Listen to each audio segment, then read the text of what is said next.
Alright, hopefully you can hear me over the water. I have a little test guy here. This is a 1 ounce chunk of a bubble bar, the lemon birthday cake bubble bars I made yesterday. This one, it's about a third of one of the regular bars, so they are usually about 3.5 ounces. And I'm going to actually switch hands here. Working with a phone and a tub and a bubble bar. So I just want to see how it works here. This is a slightly updated recipe.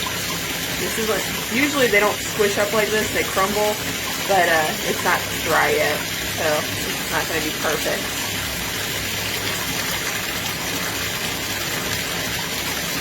Ooh, already seeing some bubbles.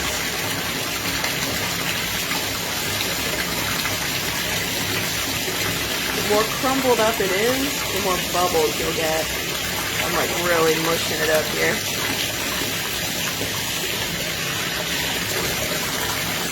Alrighty. Grabbing any chunks that got through my fingers.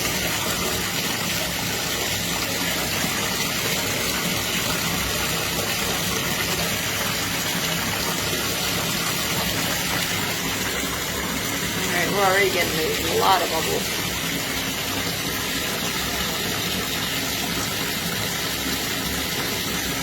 Now this all depends on your water pressure. The more water pressure you have and the more you agitate your water, the more bubbles you're going to get.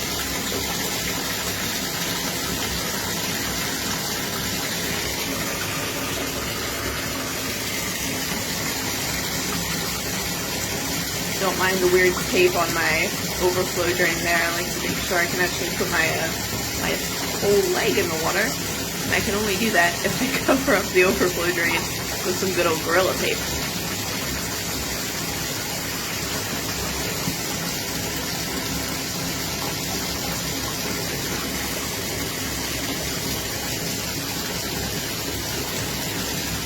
I'm kind of impatient, so I could wait for this to fill up and let the faucet do its thing, or my impatience. Hey Jenna, you want to pull the thing there as far as you can? It won't pull all the way. There we go. Alright. I have my detachable shower head here to help with the bubbles.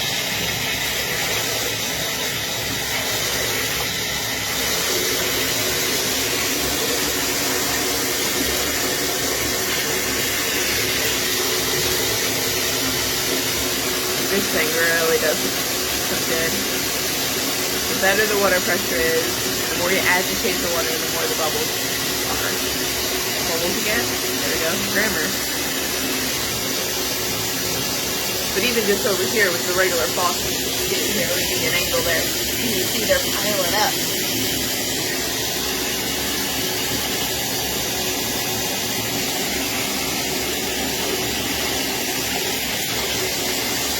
Definitely be better if I wasn't also holding the phone. I'm pulling as many bubbles as I create with the faucet.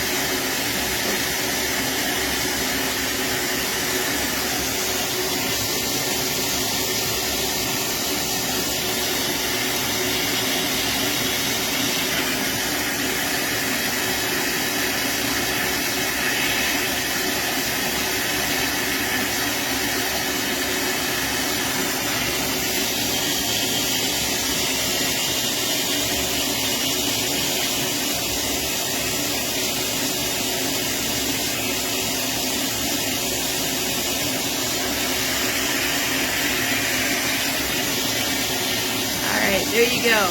So you get the gist of it. I'm not going to keep this thing going. They make lots of bubbles. Woohoo! And they smell really good.